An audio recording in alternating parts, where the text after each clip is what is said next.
He couldn't remember the number of stories and, as he got older, novels that he had begun with reckless abandon, only to run out of steam around the midway point.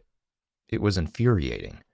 Perhaps all the stressors he'd experienced came to a head and formed that disturbing occurrence. Yes, that had to be it. He attempted to distract himself by taking another stab at the writing.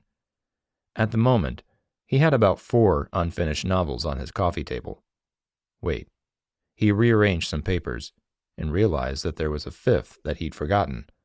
He shook his head, put on his reading glasses, and picked up the first one.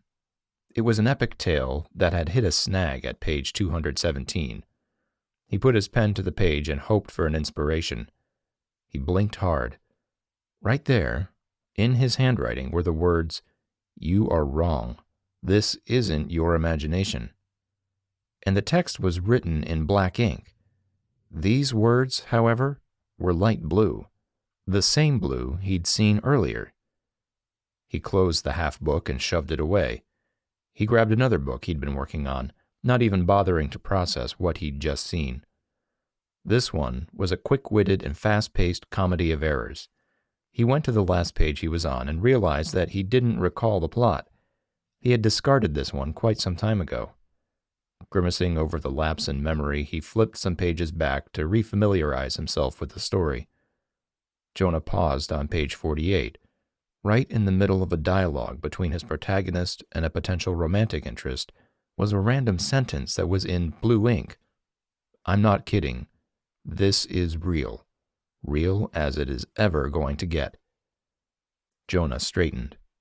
He was a completely rational being and perfectly sane.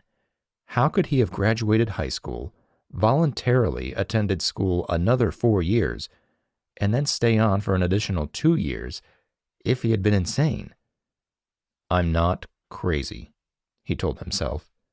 He tossed the comedy aside and grabbed a collection of poems and random thoughts he'd had as a teenager. He looked them over, chuckling at the thoughts he'd had in his head as a teenager. While several poems were corny, some of them were pretty cool, profound even.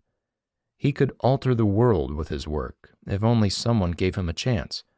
And, of course, if this cursed writer's block would fade. He turned to a page dated July 9th, 2000, which put him around 13 years old when he wrote it. He remembered the words on the page, a wonderful brainstorm of his that dealt with a reluctant hero destined to tip the balance in some fictional conflict. He thought about the fertility of his adolescent mind when the notebook felt rather tepid, and then unbearably hot. Jonah shouted and flung the pages down. They scattered across the floor. As though they were sentient, the pages reconfigured themselves into an organized collection with one deliberate change.